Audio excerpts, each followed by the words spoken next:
Até o momento a gente só tinha falado de vetores no plano. Vamos ver como é que fica essa coisa no espaço. Então, do mesmo jeito como a gente tinha lá no plano, ó, eu vou considerar a base canônica IJK no espaço no espaço, tá certo? Determinando assim o que nós chamamos de sistema cartesiano ortogonal ou XYZ. Então vocês podem ver aqui o nosso sistema cartesiano ortogonal, ó. Aqui eu vou ter um eixo x, um eixo y e um eixo z. E os vetores da base canônica estão representados aqui. Todos eles são vetores unitários e são mutuamente ortogonais, tá bom? O vetor i sobre o eixo x, o vetor j sobre o eixo y e o nosso vetor k sobre o eixo z. Então, gente, nós temos aqui três eixos coordenados correspondentes aos três vetores da base, né?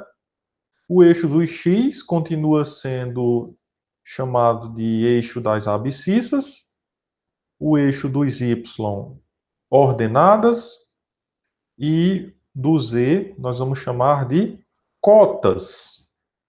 Cada dupla de eixos vai determinar um plano coordenado. Como assim? Por exemplo, se você pegar o x ou y, que é o sistema cartesiano ortogonal, ou xy, você vai ter esse plano aqui, tá? O plano xy, que é o que a gente já vinha trabalhando nas últimas aulas. Tudo que a gente estava fazendo era no plano xy, né? Mas observe que no espaço, além desse plano, nós vamos ter outras possibilidades de planos.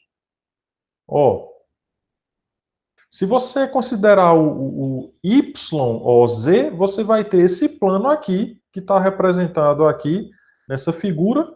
Nós denotamos ele assim, ou simplesmente o plano YZ, plano gerado pelos eixos Y e Z. Você pode ter esse aqui, que é o XZ, gerado aqui pelos eixos das abscissas e das cotas, e só, tá bom? Você tem essas três possibilidades de planos quando você considera os eixos coordenados. Você pega sempre dois eixos coordenados, então os planos que você pode obter são esses três aqui: o XY, o YZ e o XZ. Bom, agora vamos marcar um ponto PXYZ no espaço.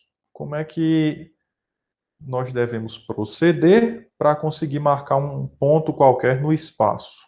Então, é basicamente isso aqui. Você considera o sistema cartesiano ortogonal, né? XYZ. Inicialmente, você vai marcar um ponto no plano XY, né? Você vai ter a abscissa a ordenada, ó. Então, você traça aqui uma paralela ao eixo Y e uma paralela aqui ao eixo X, ó. Elas vão se intersectar aqui num ponto. Aí você vai agora traçar uma paralela ao eixo Z, medindo exatamente essa altura que é dada pela cota Z. E aí você tem um ponto P qualquer marcado no espaço. E do mesmo jeito, ó, a cada PXYZ do espaço, nós podemos associar um vetor VOP, que vai ser dado por XI mais YJ mais EK. E inversamente também, dado um vetor, você está associado a esse vetor um único ponto do espaço. Então, isso aqui, gente, faz com que nós identifiquemos um ponto PXYZ do espaço com um vetor V partindo da origem e extremidade em P. Toda vez que você falar de um ponto P no espaço assim, você está, na verdade, falando de um vetor e vice-versa. Assim, ó, o x, y e z também são as componentes do vetor OP na base canônica. Aqui a base canônica está ilustrada aqui, né? O I, J e o K. Vamos ver uma ilustração, porque aí fica mais claro o que é que eu estou falando. Ó. O ponto P que eu marquei aí anteriormente no slide, né? No slide anterior, ele está aqui ilustrado nesse desenho. Eu coloquei aqui os vetores ó, y, j e k, que são os vetores da base canônica. Ó, você multiplica o i por um x e o j por um y. E aí você marca no plano esse ponto aqui, xi mais yj. Agora basta que você multiplique o k por um número z, e aí você obtém esse vetor zk, e o vetor OP está representado aqui. O vetor partindo da origem com extremidade no ponto P. E ele é justamente, eu não coloquei aqui nessa imagem, né? Mas o vetor V, ele vai ser justamente o xi mais yj mais zk. Aqui, né? Ele é exatamente isso. Tá bom? A expressão analítica de V vai ser essa ou essa daqui. Certo? Observe que é a mesma notação que nós já estudamos na aula 3, né? A diferença é que você vai aumentar uma coordenada aqui para representar o teu vetor. Ou então uma parcela nessa soma aqui. Então, tu tem várias ilustrações. Ó. Por exemplo, essa daqui, esse vetor, que é o 2 menos 3, 1, né? Então, ele sendo representado aqui como a soma, a combinação linear, né? Dos vetores i, j e k, ou utilizando coordenadas, né? I menos j. Veja que aqui não tem o k. Então, se o k não aparece, na verdade ele aparece, né? O k. É porque ele está sendo multiplicado por zero. Então, esse vetor é esse aqui. 1 menos 1 e 0. Ou então, ó, 2j menos k. Quem não aparece agora é o i, ou melhor dizendo, ele aparece, mas está sendo multiplicado por zero, né? É o 0i mais 2j menos k. Ou 0, 2 menos 1. O 4K vai ser quem? 004, né? E em particular, eu ainda não tinha dito para vocês, ó, o vetor I, ele é o 100, o J 010 e o K 001. Aqui um exercício interessante para você ir fazendo aqui comigo, ó, determine A, B, C, D, E, F e P nessa figura. Então veja que eu dei aqui, né, os valores dessas coordenadas, né, dessas medidas, né. Veja aqui mede 2 no eixo X, aqui mede 4 e aqui mede 3. Então eu desafio você a ir dizendo aí, ou escrevendo, as coordenadas dos pontos A, B, C, D, E, F e P. Então dê pausa aí nesse vídeo e tente descobrir as coordenadas de cada ponto que está representado aqui nessa figura. As respostas eu vou mostrar agora.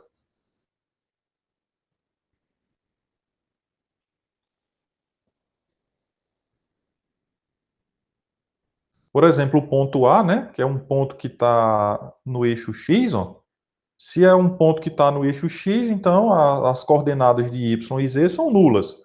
Então só aparece o 2, né, na posição do X. Ó. Já o ponto B tem abscissa 2, ó, e ordenada 4, mas não tem cota. Tá vendo? Ele não tem nenhuma altura aqui, ele está exatamente no plano XY. Então a cota dele vai ser nula. E assim por diante. Você vai analisando aí cada caso. Olha que coisa interessante, tá bom? Todo ponto que está no plano PDEF vão ser pontos do seguinte tipo: X, Y e 3. Eu estou dizendo aqui para vocês que qualquer ponto que você marcar aqui tem que ter cota 3, porque ele está à altura 3, né? Em relação ao plano XY. O X e Y pode ser qualquer outra coisa aqui, né? Mas a cota é fixa, é 3.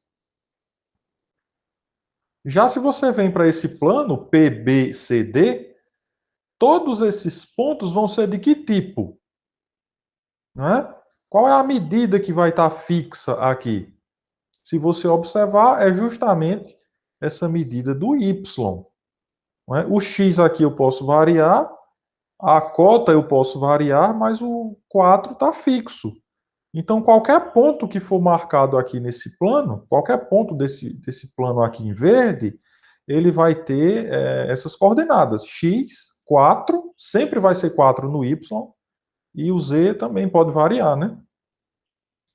E, finalmente, aqui você observa que qualquer ponto desse plano, PFAB, ele vai ter a abscissa fixa, né? Mas as ordenadas aqui e as cotas podem variar. Então, vão ser pontos do tipo 2YZ. Bom, vamos ver agora pontos pertencentes aos eixos e planos coordenados, né?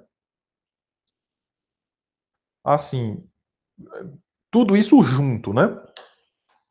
Eu, tipo, já falei dessas coisas, mas vamos tentar juntar numa mesma figura. Por exemplo, um ponto no eixo X vai ser sempre assim. X00, né? Ordenada e cota nulas. Qualquer ponto nesse plano aqui, que é o plano determinado por x e y, vai ter a cota nula. Então, ele vai ser xy0. E assim você vai analisando cada situação. Ó. Então, você pode estar pausando esse vídeo agora e meditando aí em cada situação descrita nessa imagem. Enfim, gente, para você marcar, por exemplo, esse ponto aqui, vamos a um exemplo palpável, né? No espaço, como é que você deve proceder? Então, o processo é sempre o seguinte: primeiro você vai marcar o ponto A', 3 menos 2, 0, no plano XY. Afinal de contas, é o que você aprendeu a fazer primeiro, né? Você aprendeu a marcar pontos no plano cartesiano ortogonal. Então, você vai marcar primeiro XY. Então, o x aqui, ó, 3 e o y menos 2. Traço uma paralela aqui ao eixo y, outra paralela ao eixo x e marca o ponto A'. Então, agora é fácil, né? Para você chegar ao ponto A, você vai marcar 4 unidades aqui no eixo das cotas e aí você vai subir aqui, através de uma reta paralela ao eixo z, 4 unidades. Não é? Desloque a linha paralelamente a OZ, ó, 4 unidades para cima. E aqui vai estar o seu ponto A. 3 menos 2, 4. Se você quiser marcar o vetor OA, então tá fácil, né? É só traçar a setinha aqui, apontando aqui para A. Os 3 planos coordenados que nós acabamos de estudar, né? Aqui você tem os 3 planos coordenados representados, né? Mas se você prestar atenção, essa figura é um pouco mais ampla. Olha só por quê. Os 3 planos coordenados, eles se intersectam segundo os 3 eixos coordenados, dividindo o espaço em 8 regiões, denominadas octantes. É exatamente isso aqui, ó. Essa parte que está em branco aqui é justamente essa que eu estava mostrando para vocês aqui, ó. Ó, então isso aqui é como se fosse uma sala. A sala de aula aqui da universidade. Uma sala de aula. Mas só que você tem uma sala vizinha, né? A essa parede.